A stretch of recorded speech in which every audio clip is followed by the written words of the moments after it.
Hello students, अस्सलाम वालेकुम। उम्मीद है आप सब खैरियत से होंगे।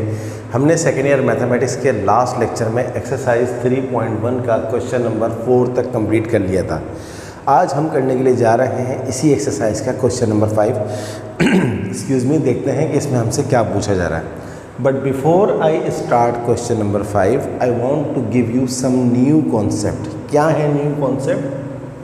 न्यू कॉन्सेप्ट्स ये हैं कि हम किसी इक्वेशन को चेक करके या सिर्फ देख के बता सकते हैं कि ये इक्वेशन दूसरी इक्वेशन के, यानी कि इस तरह समझ लें कि दो इक्वेशंस हमारे सामने हैं, तो हम उनको बग़ैर किसी कैलकुलेशन के देख के बता सकते हैं कि ये इक्वेशंस पैरेलल हैं या परपेंडिकुलर हैं। उसके लिए आपको सिर्फ दो बातें याद रखनी पड़ेंगी। पहली बात, number 1, if two linear equations have the same x and y coefficients, the lines represented by them are parallel। अगर आपको दो इक्वेशंस नज़र आ रही हैं और उन दोनों इक्वेशंस में x और y के दोनों के कोफिशिएंट सेम हैं, तो हम बग़ैर किसी कैलकुलेशन के ये बता सकते हैं कि यस, ये लाइंस जो हैं वो पैरेलल हैं। फॉर एग्ज़ाम्पल 2x + 3y + 6 = 0, और दूसरी इक्वेशन है 2x + 3y - 5 = 0।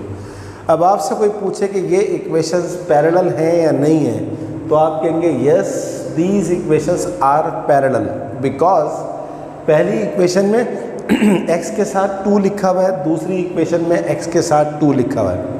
पहली इक्वेशन में y के साथ 3 लिखा हुआ है, दूसरी इक्वेशन में y के साथ 3 लिखा हुआ है। तो yes, these equations are parallel. तो जुमला क्या है? क्या है sentence? If two linear equations have the same x and y coefficients, the lines represented by them are parallel. अगर दो इक्वेशंस आपके पास हैं और दोनों के x और y के कोफिशिएंट्स सेम हैं। अच्छा, सेम का मतलब है 100% सेम, यानी कि यहाँ पर x2 है, यहाँ पर x2 है, दोनों x पॉजिटिव है, यहाँ पर देखें दोनों y पॉजिटिव है। अगर ऐसा कर दूँ मैं इसको, अगर यहाँ लिखा हुआ होता -3y, अब आप बोलते no, they are not parallel because x के और y के कोफिशिएंट्स 100% सेम नहीं है। या फिर ये प्लस में होता और ये माइनस में होता, तब भी आपके पास ये नहीं है पैरेलल। पैरेलल के लिए ज़रूरी है कि दोनों 100% सेम हो। अगर ये है तो बस अब आप बोलते हैं कि yes, they are parallel. So I hope you understand के how to check the equations whether they are parallel और नॉट। अब हम देखते हैं परपेंडिकुलर की कंडीशन क्या है। परपेंडिकुलर की कंडीशन ये है, if the coefficients of the latter of the two linear equations are those of the former reverse in order and with the sign of one coefficient change, the lines represented by them are perpendicular। तो लग रहा है शायद कोई बहुत ही मुश्किल sentence है, लेकिन बहुत ही आसान है। फर्ज करें आपके पास एक इक्वेशन दी हुई है 2x + 3y + 6, और आपको दूसरी इक्वेशन दी हुई है, for example you can say 3x - 2y - 6 = 0। तो बल्कि 6 हटा दूँ, वरना आप सोचेंगे शायद 6 होना चाहिए। अब आपको ये चेक करना है कि क्या ये दो इक्वेशंस परपेंडिकुलर हैं या नहीं हैं। तो इसके लिए क्या बताया मैंने आपको, क्या है कि देखें, ये लिखा हुआ है 2x, ये लिखा हुआ है 3y। अच्छा, कांस्टेंट को छोड़ दें, चाहे पैरेलल चेक कर रहे हैं चाहे परपेंडिकुलर चेक कर रहे हैं, कांस्टेंट को चेक करने की कोई ज़रूरत नहीं है। कांस्टेंट जो भी लिखे हुए छोड़ दें। अब ये लिखा हुआ है 2x + 3y, अगर ये जो y का 3 है ये लिखा हुआ हो x के साथ, और ये जो x का 2 है इसके साथ लिखी हुई हो माइनस की साइन, यानी कि देखें ये लिखा हुआ था 2x + 3y, और ये क्या हो गया 3x - 2y, यानी कि ये x के साथ आ गया और ये अपोजिट साइन के साथ आ गया। तो अब आप कह सकते हैं कि यस, दे आर परपेंडिकुलर।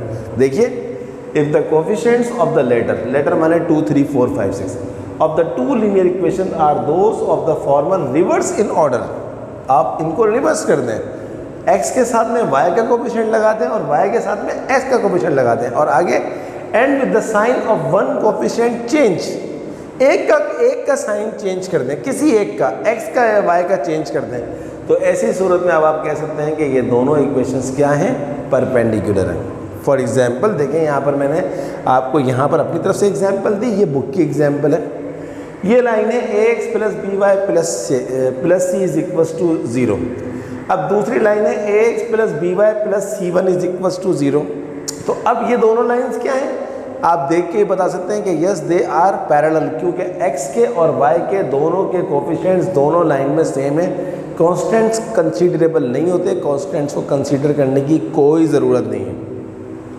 और अगर आप इसको देखें, इसके साथ ax plus B Y plus C is equal to 0, तो देखें ax की जगह पर क्या आ गया bx और by की जगह पर क्या आ गया माइनस ay प्लस c2। तो अब ये इसके परपेंडिकुलर है।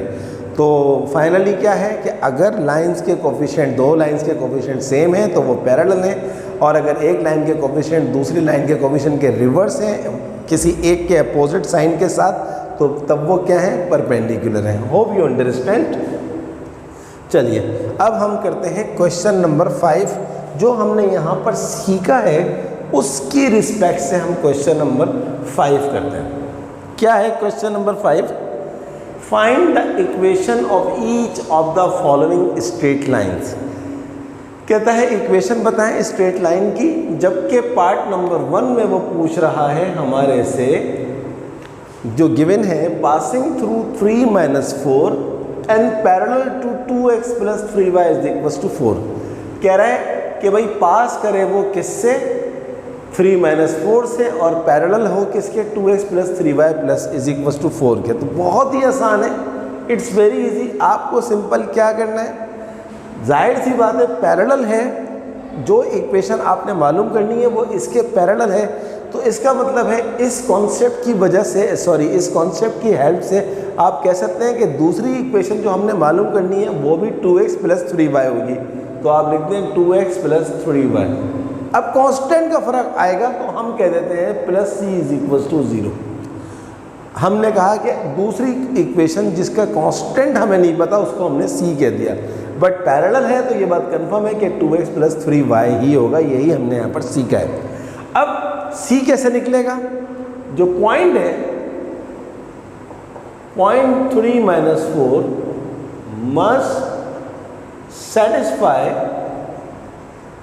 Above equation. क्या है आपके पास, 2x plus 3y plus c is equal to 0।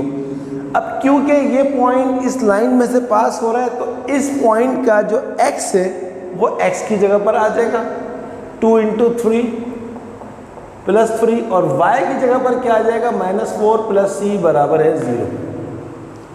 So 2 × 3 = 6, 3 × 4 = -12 plus c बराबर है 0। 6 - 12 होता है -6 प्लस c बराबर है 0, और c हमारे पास आ गया 6। c का वैल्यू क्या आ गया, 6। तो अब आप c के वैल्यू 6 को इधर पुट कर दें, 2x plus 3y plus 6 is equal to 0। This is the required answer. तो आपने देखा सिर्फ इस एक लाइन की हेल्प से आपका आंसर 1 मिनट में आ सकता है, and this is very important question. ये बहुत इंपॉर्टेंट क्वेश्चन है, एग्जाम में आ सकते हैं। 5 का पहला part 2x plus 3y plus 6 is equal to 0, 100% correct. चलिए अब हम करते हैं इसका दूसरा पार्ट, देखते हैं कि दूसरे पार्ट में हमसे क्या पूछा जा रहा है।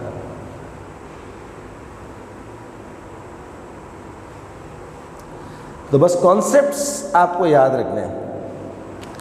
दूसरा पार्ट है हमारे पास, second part, passing through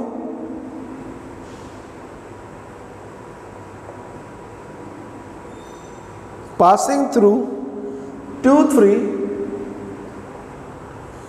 and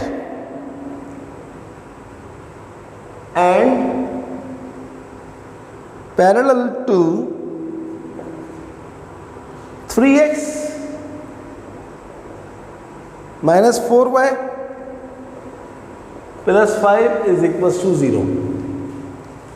बहुत आसान, वही कॉन्सेप्ट।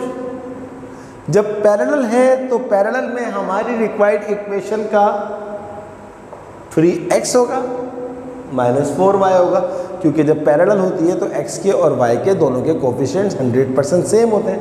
कांस्टेंट हमें नहीं पता तो हम कह देते हैं कि c। अब ये लाइन किससे पास हो रही है? इस पॉइंट से 2, 3 से।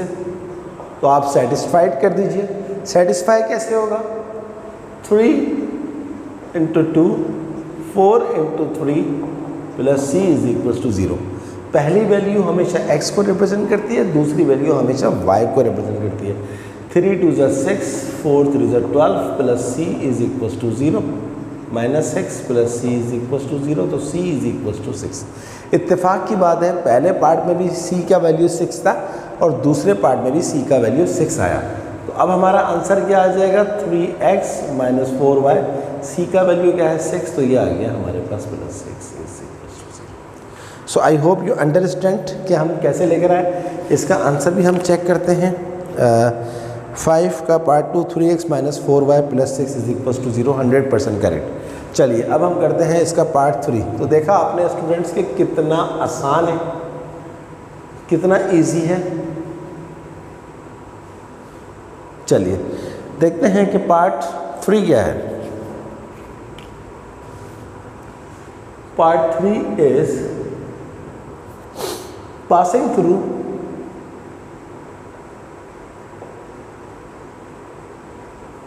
passing through 4, 5 and perpendicular to 3x minus 2y plus 5 बराबर है 0। तो अगर परपेंडिकुलर है तो मैंने आपको क्या बताया कि आपको सिर्फ क्या करना होगा, ये जो x का 3 है ये y का बन जाएगा और y का जो 2 है वो x का बन जाएगा। तो सिंपल आप क्या करेंगे, ये हो जाएगा -2x और ये हो जाएगा हमारे पास, इसको उल्टा करते हैं तो ये हो जाएगा -3y और +c, क्योंकि हमें कांस्टेंट नहीं पता। ये जो -2 था ये डायरेक्ट x के साथ लग गया और x का साइन आपने क्या कर दिया, अपोजिट कर दिया। सो अब आपके पास ये क्या हो गई, आपकी रिक्वायर्ड इक्वेशन हो गई। अब आप इसको सेटिस्फाई किससे कर दें, सेटिस्फाई 4, 5 से। सो -2 × 4 -3 × 5 + c बराबर है 0। 2 4 = 8, 3 5 = 15 + c बराबर है 0। 8 में से 15 गया, -7 -7 + c बराबर है 0 and c is equals to 7. Hence our required equation is -2x - 3y + 7 is equals to 0. But हम यूजुअली x को हमेशा पॉजिटिव में रखते हैं। यूजुअली भी बोल दिया और हमेशा भी बोल दिया, x को यूजुअली हम पॉजिटिव रखते हैं। तो माइनस इन सबको वहाँ ले जाएं या पूरी इक्वेशन को -1 से मल्टीप्लाई करते हैं तो ये हो जाएगा +2x, ये हो जाएगा +3y और ये हो जाएगा -7 बराबर है 0। इसका आंसर चेक करते हैं। पार्ट नंबर क्या है ये 3। 2x + 3y -23 आ रहा है। ओह एक मिस्टेक हो गई, सॉरी। 2 4 = -8 आएगा क्योंकि माइनस की साइन है। तो 15 और 8 हो गया 23 और यहाँ पर आ जाएगा हमारे पास +23 और यहाँ आ जाएगा +23 और यहाँ पर आ जाएगा -23। तो देखा आपने, एक ज़रा सी साइन लिखना मैं भूल गया, पूरा सवाल ख़राब हो गया। 2x + 3y -23 = 0। बट अब आपको पता लग गया होगा कि मैं हर पार्ट का आंसर बुक में क्यों चेक करता हूँ, जल्दी में मिस्टेक हो जाती है। आफ्टर ऑल टीचर भी तो ह्यूमन बीइंग है ना, इंसान है, टीचर से भी मिस्टेक हो सकती है। चलिए अब हम जो है वो इसका पार्ट नंबर 4 करते हैं।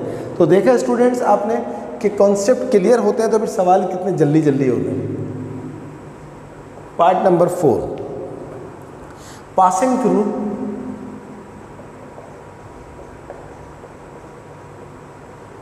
passing through 5 3 and perpendicular to 4x plus 5y is equals to 9। बहुत आसान। वही काम परपेंडिकुलर के लिए आप क्या करेंगे, x को y बना दें, y को x बना दें, यानी कि कोफिशिएंट ऑफ x की जगह पर लिख दें 5x, और ये जो 4 है ये y के साथ हो जाएगा अपोजिट साइन में और प्लस c। अब हमें c का वैल्यू निकालना है। सो आई होप यू अंडरस्टैंड मैं कैसे कर रहा हूँ। सेटिस्फाई कर दें इसको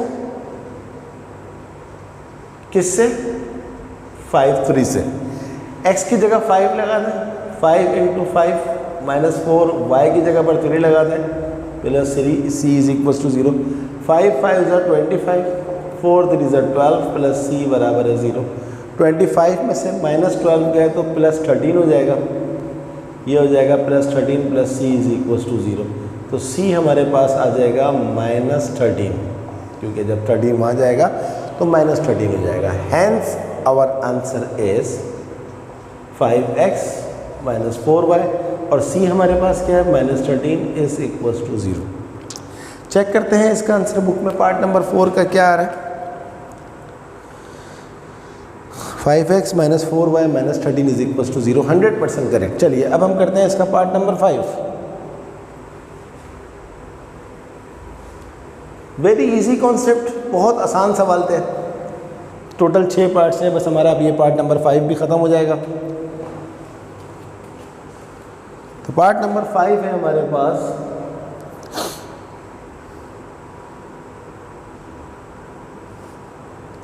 पासिंग थ्रू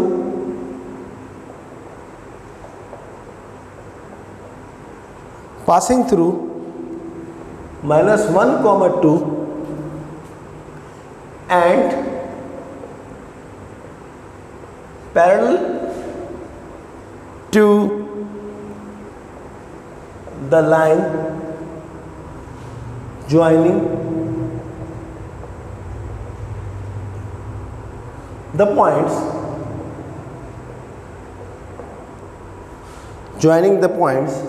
-1, 7 and 6, -5। बड़ा ज़बरदस्त सवाल है।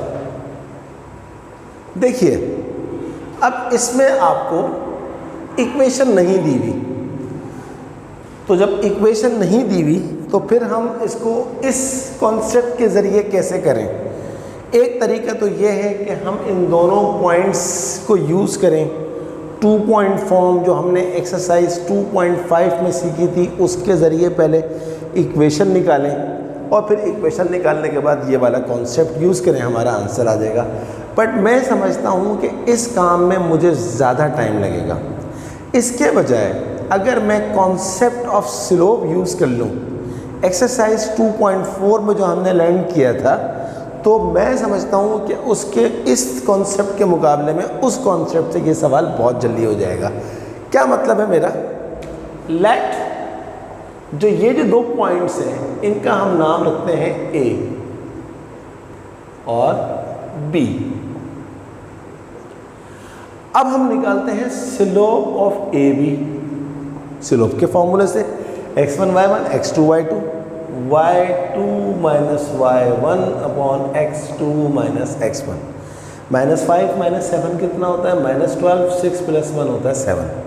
ये आ गया हमारे पास -12/7। तो इसका हम नाम बजाय इसके कि ए बी रखें, इसका नाम हम रख देते हैं स्लोप ऑफ 1, m1 कह देते हैं। ये ज़्यादा आसान हो जाएगा।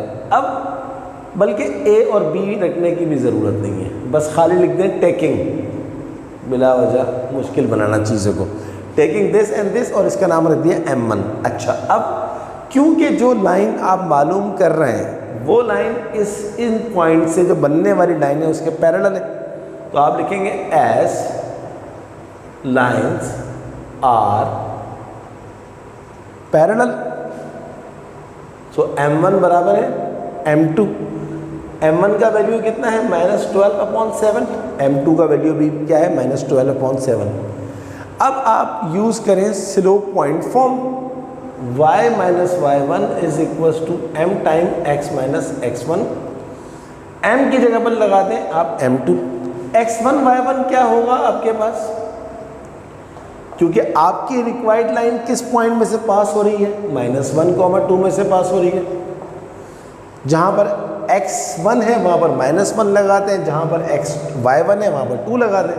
तो ये हो जाएगा y minus Y one, y1 क्या है 2, m2 कितना निकाला -12/7 x माइनस x1, x1 क्या है -1, तो माइनस माइनस प्लस 1, 7 वहाँ जाके मल्टीप्लाई हो जाएगा y माइनस 2 से, तो 7y 7 2 ज़ा 14 -12x माइनस प्लस -12।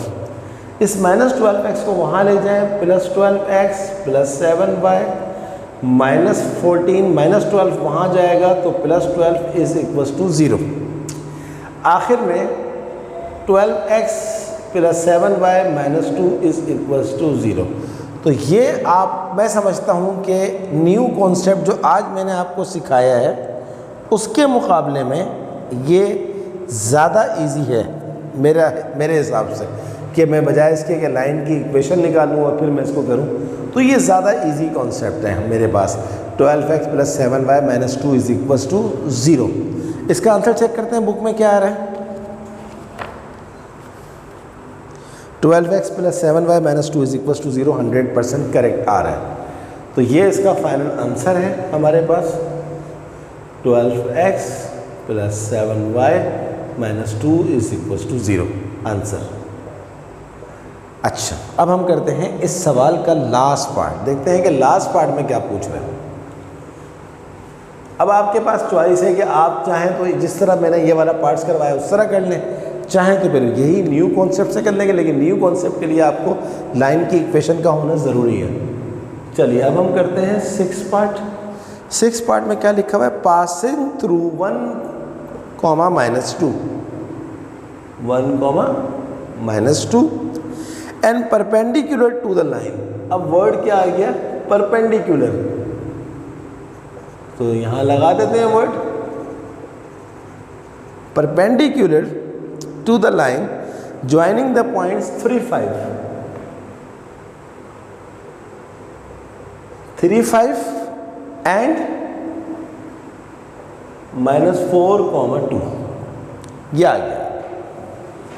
वही बात कि सबसे पहले मैं इन दोनों के ज़रिए इक्वेशन निकालूँ, फिर मैं इक्वेशन निकालने के बाद परपेंडिकुलर का कॉन्सेप्ट लगाऊँ। तो ये कॉन्सेप्ट मैं समझता हूँ सिर्फ उस वक्त अच्छा है जब इक्वेशन दी हुई है, वरना तो फिर आप क्या करें, वही काम जो प्रीवियस पार्ट में किया था, टेकिंग जिन पॉइंट से वो लाइन पास हो रही है वो पॉइंट ले लें 3, 5 -4, 2। अब आप स्लोप निकाल लें, m1 बोलते हैं उसको आप, x1 y1 x2 y2 y2 - y1 x2 - x1। ये हो गया 2 -5 -3 -4 -3 -7, माइनस से माइनस कट गया 3/7। अब क्योंकि उसने कहा है, यहाँ लिख देता हूँ मैं, as lines are perpendicular, line क्योंकि परपेंडिकुलर है तो आप कह सकते हैं कि m1 × m2 is equals to -1। ये कॉन्सेप्ट क्या है 2.4 का, मेरी प्लेलिस्ट में जाके एक्सरसाइज 2.4 के ज़रिए अपने कॉन्सेप्ट को रिफ्रेश कर लीजिएगा। तो m1 मेरे पास है 3/7, m2 मुझे निकालना है, तो m2 मेरे पास क्या आ जाएगा, इसको वहाँ ले जाके उल्टा करके मल्टीप्लाई कर दें तो ये हो जाएगा -7/3। ये आ गया। तो लाइन की इक्वेशन क्या बनेगी, y - y1 is equals to m time x - x1। यहाँ पर लगा देंगे m2। अब लाइन पास किससे हो रही है, यहाँ लिखेंगे पासिंग थ्रू, पासिंग किससे पास हो रही है, 1, -2 से। तो अब आप क्या करें, इस इक्वेशन में जहाँ पर x1 है वहाँ पर 1 लगा दें, जहाँ पर y1 है वहाँ पर -2 लगा दें। तो ये हो जाएगा हमारे पास y - y1, y1 क्या है -2, तो यहाँ आ जाएगा +2 is equal to m2। m2 आपके पास क्या है, -7/3 x - x1, x1 आपके पास क्या है 1, तो 3 को वहाँ ले जाएं, 3y + 6 is equal to -7x minus minus plus 7, -7 को वहाँ ले जाए, +7x + 3y + 6 - 7 is equal to 0। So 7x + 3y 6 - 7 होता है -1 is equal to 0। Hope you understand कि हमने कैसे किया है। इसका आंसर देखते हैं पीछे क्या आ रहा है। 7x + 3y - 1 is equal to 0, 100% correct. तो ये था हमारा क्वेश्चन नंबर 5 विद कॉन्सेप्ट्स। ये हमारी आज की क्लास थी जिसमें हमने 5 क्वेश्चन किया। इसमें टोटल 6 पार्ट थे और हमने 6 के 6 पार्ट्स किए। आप इसकी खूब प्रैक्टिस करें। कहीं किसी पार्ट में कोई मसला आ रहा है, कोई प्रॉब्लम आ रही है तो मुझसे पूछें, मैं आपकी ज़रूर हेल्प करूँगा। इंशाल्लाह नेक्स्ट लेक्चर में क्वेश्चन नंबर 6 और 7 करेंगे। काइंडली अगर कोई प्रॉब्लम हो किसी भी क्वेश्चन में तो मुझसे ज़रूर पूछिए, मैं आपकी हेल्प करूँगा। बार बार इसलिए कहता हूँ कि आपको रिमाइंड करवाता रहूँ। इसके अलावा स्टूडेंट्स, आप सबसे एक दफ़ा फिर रिक्वेस्ट है कि अगर अभी तक आपने मेरे चैनल को सब्सक्राइब नहीं किया है, काइंडली इसको ज़रूर सब्सक्राइब करें, मेरी वीडियोस को लाइक करें, अपने तमाम दोस्तों को शेयर करें और देखते रहें मेरे चैनल को, मेरी वीडियोस को।